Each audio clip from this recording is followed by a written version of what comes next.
Vitamin D কোত্থেকে তৈরি হয় জানেন?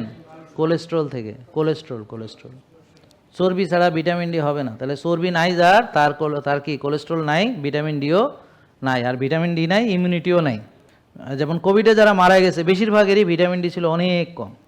তাহলে ইমিউনিটির জন্য ভিটামিন ডি খুবই গুরুত্বপূর্ণ, এবং ভিটামিন ডির অপটিমাল রেঞ্জ হলো 90-100। কেউ কেউ বলে 30 হলে ভালো হতে পারে, তারা 30 পেয়ে পাস করে 33 পায়, কিন্তু আমরা লেটার চাই 100 চাই, আমরা 90 থেকে 100-র মধ্যে থাকতে চাই নাকি।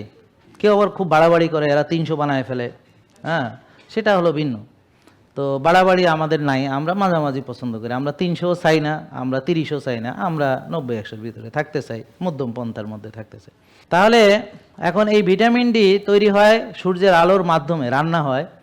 আর ভিটামিন ডির যে র ম্যাটেরিয়ালস বোঝেন আপনারা? এটাকে বলে প্রিকারসার, মানে মেডিকেলের ভাষা তো একটু ভিন্ন। প্রিকারসার, ভিটামিন ডির যে প্রিকারসার, মানে প্রি যেখান থেকে পরে পোস্ট, মানে প্রি মানে আগে, আগে পূর্ব অবস্থা, মানে কোলেস্ট্রল থেকে 5টা ধাপ বা 4টা ধাপে হয়। প্রথমে স্কিনে 2টো ধাপ আছে, সেখান থেকে মানে আপনি সূর্যের রশ্মি যখন পড়ে চামড়ার উপরে তখন একটা বিক্রিয়া হয় কোলেস্ট্রল। এরপরে যখন তাপ হয়, তাপের কারণে আরেকটা সেকেন্ড বিক্রিয়াটা হয়।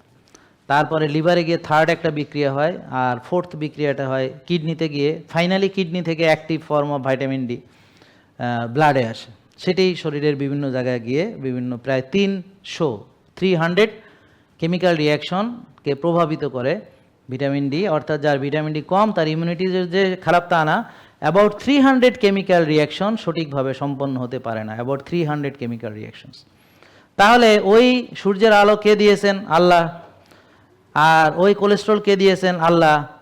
জেকে লাইফস্টাইল লিমিটেড, ওষুধ মুক্ত সুস্থ জীবন।